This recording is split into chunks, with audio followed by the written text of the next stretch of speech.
समाचार अब तक, सत्य का साहस। नमस्कार, मी नेहा आणि आपण बघत आहे समाचार अब तक। बघूया आजच्या काही ठळक बातम्या। राष्ट्रवादी काँग्रेस पक्षासाठी आज मोठा धक्का बसला आहे। जिल्हाध्यक्ष बाबा गुजर यांनी अचानक आपल्या पदाचा राजीनामा दिला। बाबा गुजर हे जिल्ह्यातील पक्षाचे प्रमुख होते आणि त्यांच्या अचानक राजीनाम्यानंतर पक्ष कार्यकर्त्यांमध्ये चंद्रभ्रमणाचे वातावरण निर्माण झाले आहे। माहित असलेल्या माहितीनुसार बाबा गुजर काही काळापासून पक्ष नेतृत्वाशी नाराज होते आणि स्थानिक नेत्यांशी मतभेद वाढत होते। राजीनाम्याची अधिकृत कारणे अद्याप समोर आलेली नाही, परंतु आगामी निवडणुकीत तिकिटे वाटप करण्यासंबंधी अंतर्गत संघर्ष यामागील कारण असू शकते असे कयास लावले जात आहेत। या अचानक निर्णयामुळे जिल्हा कार्यकर्त्यांमध्ये संभ्रम आणि चर्चा सुरू आहे आणि पक्षात भावी रणनीतीत मोठा बदल होण्याची शक्यता व्यक्त केली जात आहे। मी नागपूर जिल्हा राष्ट्रवादी काँग्रेस पक्ष अजितदादा गटाचा मी जिल्हाध्यक्ष आहे आणि गेले 8 वर्षापासून मी जिल्हाध्यक्ष पदावर आहे। सुरुवातीचे 6 वर्ष मी आदरणीय शरद पवार साहेब यांच्या जो पक्ष राष्ट्रवादी काँग्रेस पक्ष होता त्या पक्षामध्ये मी तिथेही 6 वर्ष जिल्हाध्यक्ष होतो ग्रामीणचा।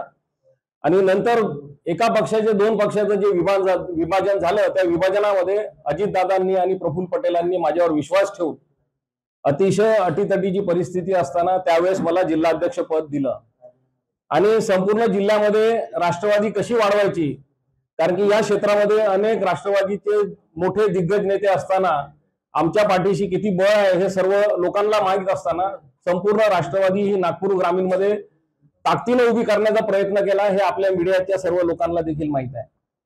आता 8 वर्ष एकाच पदावर राहणं आणि दुसरं माझ्या प्रकृतीचा जरा प्रॉब्लेम असल्यामुळं आणि 8 वर्ष एकाच पदावर राहून दुसऱ्याला आपण चान्स द्यायला पाहिजे, दुसऱ्याला संधी दिली पाहिजे। राष्ट्रवादी काँग्रेस पक्ष हा कसा या नागपूर जिल्ह्यात नागपूर ग्रामीणमध्ये वाढेल, जर माझ्यापेक्षा एखादा चांगला कोणी माझ्यापेक्षा चांगलं अजून काम करणारा जर कोणी मला किंवा पक्षाला जर भेटला तर नक्कीच मी त्यांचं अभिनंदन करील।